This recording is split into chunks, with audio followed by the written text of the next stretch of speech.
বন্ধুরা, রাত্রে এই পায়রার বাচ্চা দুটো ডিম থেকে বেরিয়েছে।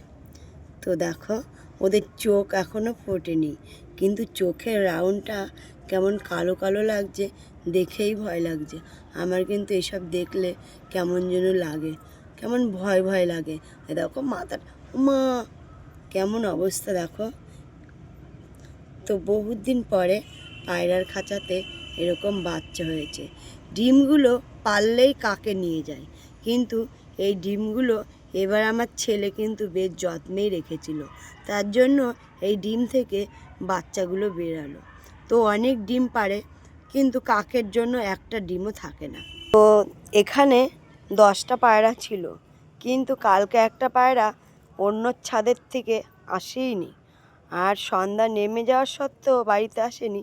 আমার ছেলে 2-3বার ওই ছাদ থেকে আনার চেষ্টা করেছে, তবুও পায়রাটা কিছুতেই আনতে পারিনি। যেহেতু পায়রার ডানা আছে, আমার ছেলের তো আর ডানা নেই। পায়রা উড়ে উড়ে অন্যজনের ছাদেই ঘুরছিল। পরে সকালবেলা দেখলাম পায়রাটা একটা বিড়ালে মুখে করে নিয়ে আসছে। দেখে তো আমার মনটা ভীষণই খারাপ। তো আমার ছেলেকে ডেকে বললাম, বাবা উঠো তো, দেখো তোমার পায়রা বোধহয় বিড়ালে খাচ্ছে।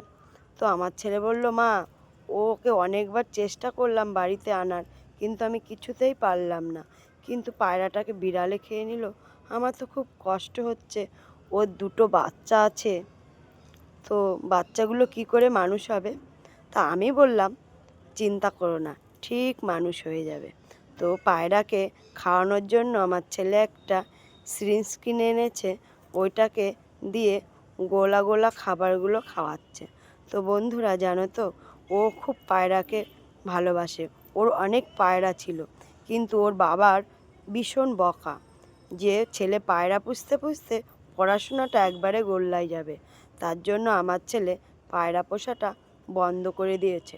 আর পায়রাগুলো আমি বেশিরভাগই লোককে দিয়ে দিয়েছি, যাতে ওর মাথার থেকে চাপটা কমে। আর এখন দেখো, 10টা পায়রার মধ্যে কালকে একটা বিড়ালে খেয়ে নেওয়ার জন্য এখন 9টা থাকলো। তো বন্ধুরা, পায়রাগুলো বোধহয় এইভাবেই কমতে কমতে একবারেই কমে যাবে। তো কি করব বলো, কিছু তো করার নেই। বিড়ালের এক একটা খাবে, ওদেরও তো খাওয়ার দরকার আছে। তো ঠিক আছে, তোমাদের সঙ্গে বেশি বড় ভিডিওটা করব না বন্ধুরা। তবে আমার পায়রার ভিডিওটা দেখে তোমরা একটা লাইক করে দিও, অবশ্যই একটা কমেন্ট রেখো, তাহলে আমারও ভালো লাগবে তোমাদের সামনে ভিডিওটা পৌঁছে দেওয়ার জন্য। তো বন্ধুরা, পায়রা পুষতে কে কে ভালোবাসো আমাকে কমেন্টে বলবে। আর ছোটোবেলায় কে কে পায়রা পুষেছো এটাও বলবে। আর পায়রা পুষলে অ্যাকচুয়ালি পড়াশোনা হয় না ছেলে মেয়ের, তার জন্যই আমি পায়রা পোষাটা আমার ছেলেকে একবারেই বন্ধ করে দিচ্ছি। মাঝে মাঝে আমি খেতে দিই, না হলে ওর বোন দেয়।